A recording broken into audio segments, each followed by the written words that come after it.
the Thunder currently have a candidate for MVP. I think SGA is probably the second most likely player to win. They have the favorite for Coach of the Year, Mark Daignault, who came in second for this award last year. There is some precedent for a guy going second to first. Monty Williams, everybody thought he was robbed of the award, then he won the next year for Phoenix. That just happened a couple of years ago. Steve Kerr came in second. Then all he did was win 73 games, and then he won Coach of the Year. So, like, it has happened. It's not like he came in second, so he can't win. But he's a favorite for the award, so they have second choice for MVP, favorite for Coach of the Year. And then listening to a lot of the NBA content that's out there, Chet Holmgren is a pretty big favorite for Rookie of the Year over Wembanyama. If he does not get hurt, I think he will win the award, is the best way I can put it. But he's also Chet Holmgren, so, like, he could get hurt. He's a rookie. Like, he's had injury problems. Like, we don't know what this is going to be. Bill Simmons did his pod last week entirely about the NBA, and he votes. Now, there are more voters for these NBA awards than, like, the 50 for the NFL, but he was basically but he has some influence, and, you know, these guys all kind of communicate with each other. I listened to a couple other things. He already said if the Thunder are a top 3 seed, he's voting Chet for Rookie of the Year. Like, said it already. It's January. So, like, that, like, they're getting one if Chet's healthy, and if Chet's not healthy, then they're not going to be the 1 seed. They're not going to do anything good anyway. So who cares? So Chet's getting 1. They're going to get 3. Probably not. 2 is possible. Kind of has to be the right. I mean, they got to be the 1 seed. They got to be really good to even have a chance at multiple awards, probably. So, like, what do they get? I think this is where, like, it gets really interesting. I think Embiid is going to end up winning Most Valuable Player. I think he'll barely eclipse the games threshold. He's breaking, like, Wilt Chamberlain records when he plays. He had a 30-point triple-double in his return the other night in 30 minutes, which is, like, obscene. He's number 1 in a bunch of categories.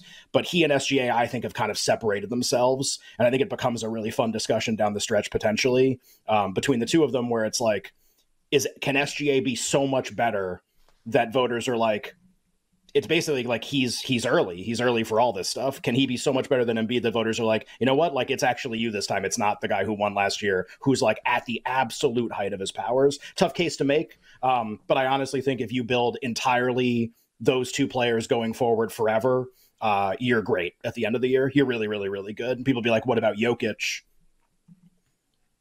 They're really the only precedent.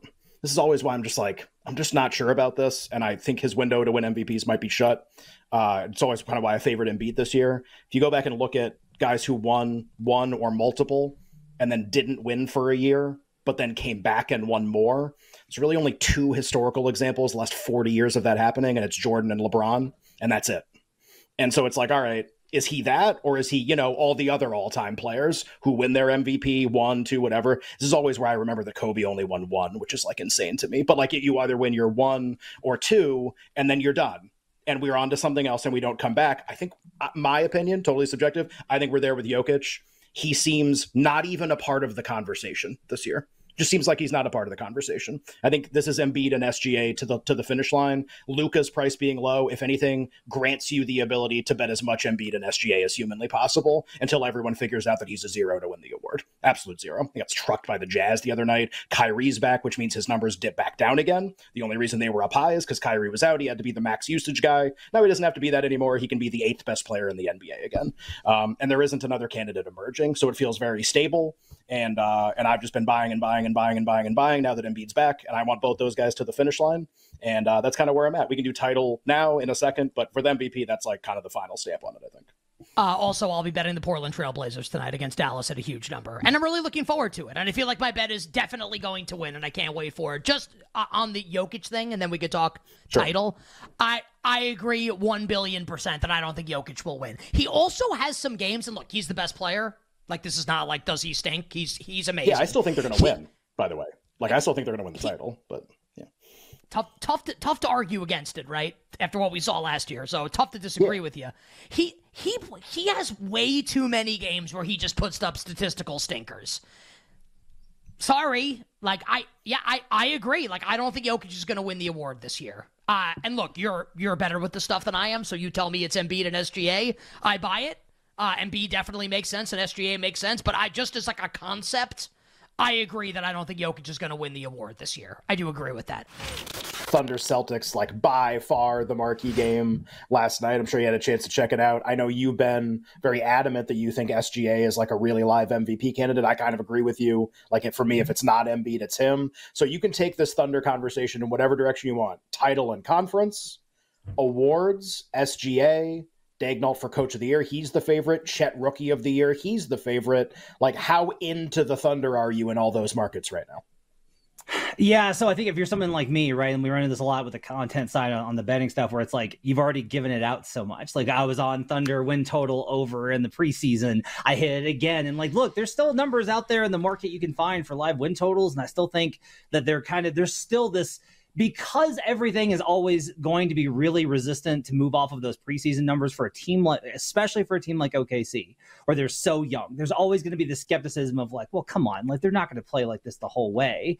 And I'm just like, keep looking at them and being like, they've beaten the Wolves and they've beaten the Celtics and they've beaten all these really good teams. Like at some point, this just might be who they are in the regular season. I don't think you want to get in on playoff stuff because we just don't know. We just don't know. We haven't seen the last time we saw Shea, he was just like a kiddo as part of like the Clippers team a couple of years ago. We don't know what this Thunder team with him at the helm looks like in the playoffs.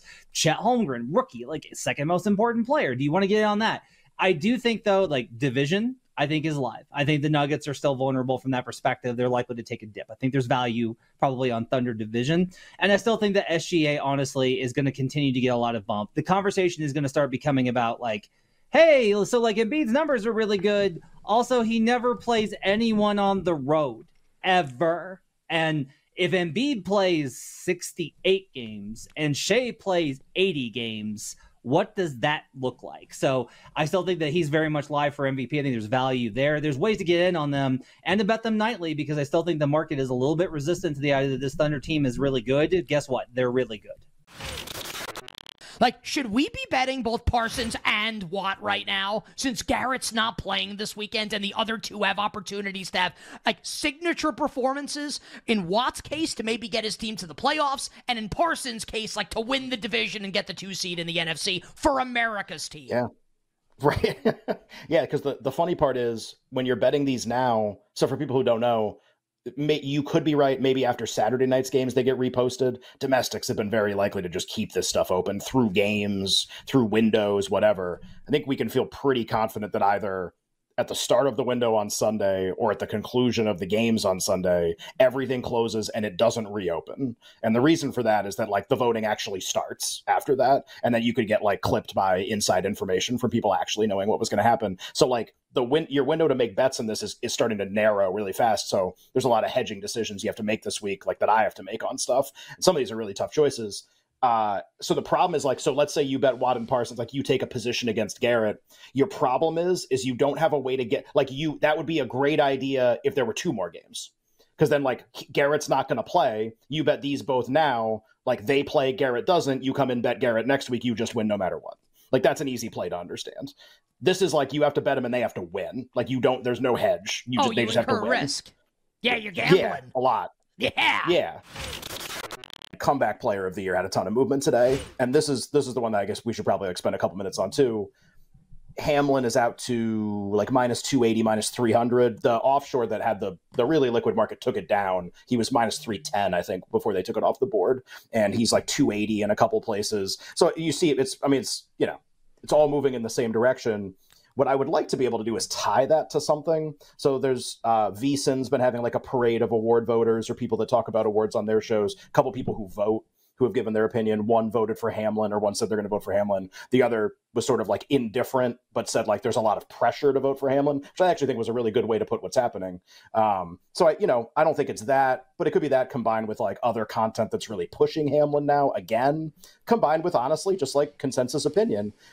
What I hope it isn't, because this would be really stupid. Maybe I hope this is what it is, because it means that Flacco can still win, is that Flacco's not playing this weekend. I hope that's not it. Like, I really hope, and that Mayfield didn't practice or something like that. So it's like, oh, well, like they don't gain on him. Be like, well, that's actually has nothing to do with how the voting would go or what would happen. So I can't tie it to one piece of news. Could just be general interest in betting him out, as we're now only 1 week away from the end of the season and a month away from the award getting handed out. But that was interesting movement today.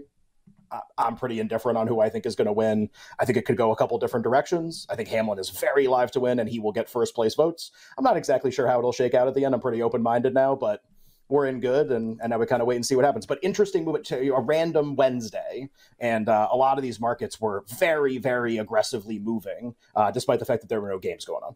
Do we want we should want Baker, like the Bucks, to lose on Sunday, right? If we have Flacco. I go back and forth on this. So the case for him losing is you want to unify everyone that's not voting for Hamlin to vote for Flacco.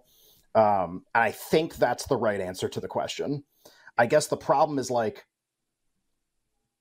is that possible? Or is it possible to unify everyone behind Flacco?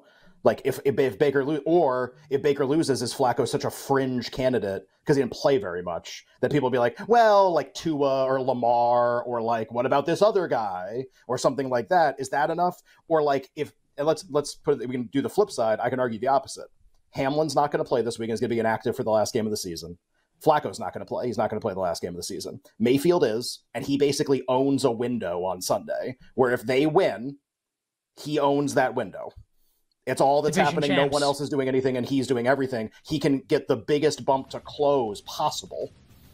Do we want that? And he like swoops? Because I think he's a better candidate. That's the problem. I think he would get more firsts. So now it's like, now I don't know what we want. We just got to kind of see it play out, I guess. I do want to